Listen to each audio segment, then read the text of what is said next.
Alright guys, welcome back to the channel. I'm Chris. I'm Jonathan, and today we're gonna roll the fenders on his Mark IV Golf. Guys, so remember last time? You can tell we are pretty much touching. I was gonna say rubbing. We're pretty much touching.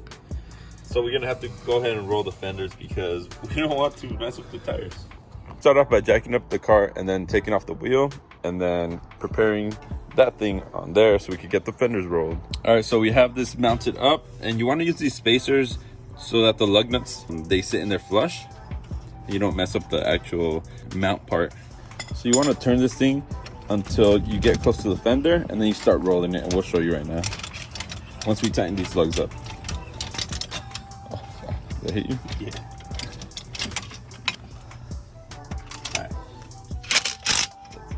You're gonna want to put it on the metal and then just roll it back and forth. And you're gonna want to do it in small increments so you don't mess up the fender. Take it tight.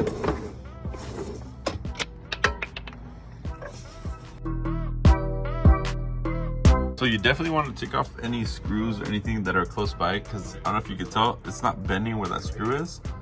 So yeah, take off the little screws and you should be fine. You can actually start seeing the fender. You can see the edge of the fender actually rolling in. That's pretty cool.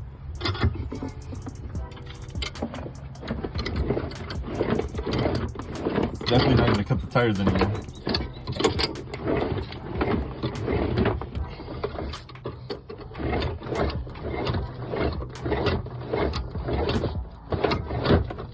So these things are adjustable here, here, and up there. So Chris is gonna change the angle just so we get a flatter fender.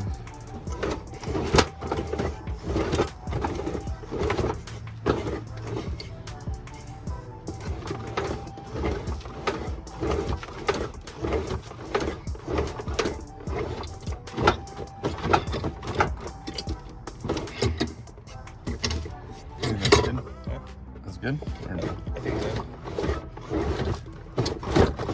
You don't want to overdo the tightening on this part because then you'll get like a flared out fender and it won't look that good. Right now it still looks stock. Alright, so we finished up rolling up the fenders. Now it's time to test the fitment. See if it still rubs.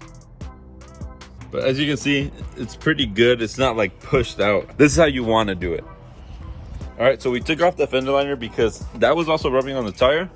And yeah, we're gonna go ahead and try the wheel on and see if it still rubs. More height.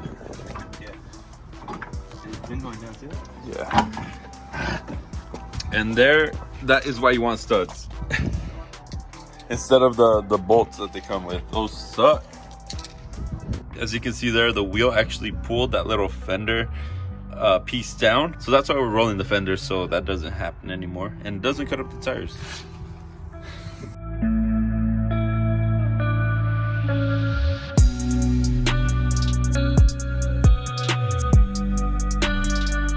So this side, we did crack the paint, so we're just gonna get it with some spray paint, but that's pretty much done. It's not gonna rub anymore, hopefully. Why spray paint? This race car. All right, so you can see it's not rubbing on the tire anymore. It was actually chewing up the tire. I don't know if it's there, but right here.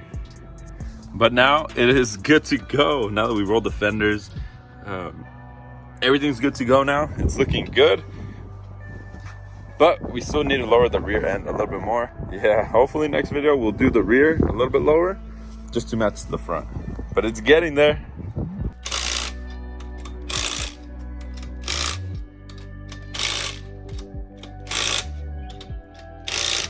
Obviously we're gonna torque them down afterwards, but this is just for the test. Chris, let it down. Let's see.